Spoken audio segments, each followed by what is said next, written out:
Hello, bachcho. Let's read this question. So this question says a 10 kg mass is resting on a horizontal surface and a horizontal force of 80 Newton is applied. If nu is equal to 0.2, then the ratio of acceleration without and with friction. ठीक है, without and with friction आपको क्या बताना है, ratios of their acceleration बताने हैं। तो चलिए बच्चों इस क्वेश्चन को स्टार्ट करते हैं। सो इस क्वेश्चन का की कॉन्सेप्ट आप तो क्या लिख सकते हैं, देखिए बच्चों आपको एक्सेलरेशन बताना है, क्या बताना है, रेशियोज ऑफ एक्सेलरेशन बताना है, रेशियो ऑफ एक्सेलरेशन। ठीक है, दो कंडीशन है, पहले तो आपका क्या है, विदाउट फ्रिक्शन, फ्रिक्शन को कंसिडर नहीं करना है। ठीक है, फ्रिक्शन को कंसिडर नहीं करना है यानी कि स्मूथ सरफेस है। ठीक है, मान लीजिए स्मूथ है तो ये बोल सकता हूँ मैं न्यू की वैल्यू कितनी होगी, जीरो के लगेगी।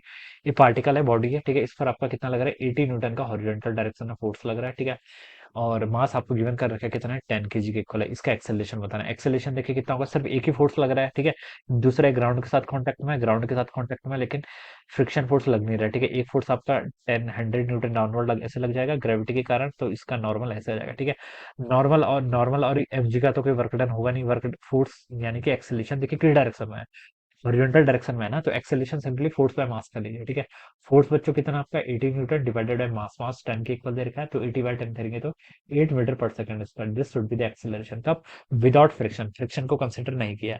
सेकंड कंडीशन में देखिए बच्चों क्या बता रखा है, the ratio of acceleration with friction. ठीक है, फ्रिक्शन को अगर हम कंसिडर कर लें तो देखिए बच्चों अब दो फोर्सेस लगने लग जाएंगे। ठीक है, एक 100 न्यूटन हॉरिजॉन्टल डायरेक्शन की बात कर रहा हूँ क्योंकि मोशन हॉरिजॉन्टल डायरेक्शन हो रहा है, दूसरा आपका एक काइनेटिक फ्रिक्शन लग जाएगा, मूव कर रहा है तो काइनेटिक आता है। और काइनेटिक फ्रिक्शन की वैल्यू कितनी होती है आपकी, न्यू के इंटू एन के इक्वल। ठीक है, न्यू के क्या है, कोफिशिएंट ऑफ काइनेटिक फ्रिक्शन, जिसकी वैल्यू बच्चों में बोल रखा है 0.2 लेने के लिए। नॉर्मल देखिए कितना था आपका, 100 न्यूटन के इक्वल था। ठीक है, तो ये आ जाएगा आपके यहाँ से कितना, 20 न्यूटन। तो फ्रिक्शन आपका 20 न्यूटन पीछे को लग रहा है, कितना, 20 न्यूटन का फोर्स पीछे को लग रहा है, 100 आगे को लग रहा है।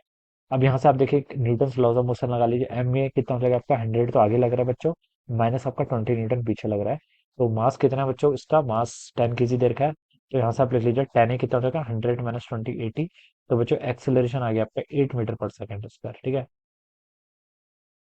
कुछ गलत किया ना, 100, सॉरी 100 नहीं था बच्चों, 80 न्यूटन था, ये आपका 80 न्यूटन था। ठीक है, इसको हम 100 कैसे लिख सकते हैं, ये आपका 80 है। ठीक है, अब देखिए बच्चों मैं यहाँ पर लिख लेता हूँ, ये आपका 80 न्यूटन है। ठीक है, 1:1 रेशियो हो जाता है, वो ऐसा पॉसिबल है नहीं, तो ये 80 माइनस 20 कितना हो जाएगा बच्चों, 60 हो जाएगा। और एक्सेलरेशन बच्चों यहाँ से कितना हो जाएगा आपका, एक्सेलरेशन हो जाएगा आपका 60 बाय 10 कितना होता है आपका 6, तो 6 मीटर पर सेकंड स्क्वायर। ठीक है, तो पहले 8 था, अब कितना आ गया, 6 आ गया। ठीक है, इसको आप A1 बोल दीजिए। ठीक है, A1 क्या है, जब हम फ्रिक्शन को कंसिडर नहीं कर रहे हैं, और A2 आपका सेकंड केस में आ गया। ठीक है, जब हम फ्रिक्शन को कंसिडर कर रहे हैं, तो इन दोनों का रेशियो पूछा ना, तो A1/A2 कर लो बच्चों, कितना आएगा, 8/6 को मैं क्या लिख सकता हूँ, 4/3 लिख सकता हूँ, जो कि आपको बी ऑप्शन में गिवन किया हुआ है। ठीक है, रेशियो बाय, ठीक है, ये आ जाएगा। ठीक है, ऑल राइट, सो 4/3 इसका आंसर हो जाएगा। सो बी ऑप्शन क्या होगा इसका right answer. All right, so I hope you all understood this concept. All the best and thank you so much.